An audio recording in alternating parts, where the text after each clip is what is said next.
Рустам Дуркиханов атындағы номер 15 мектеп лицейінің Өзін-өзі басқару ұйымының жұмысымен таныс болыңыз.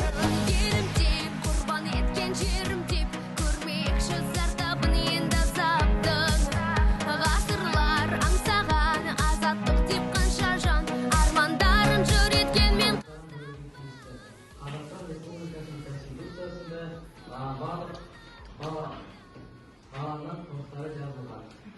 Мысалға, кішкентай жасынан бастап бала өзінің мектепке барған кезде оның құқығы ол сабақ оқып, орташа білім алады.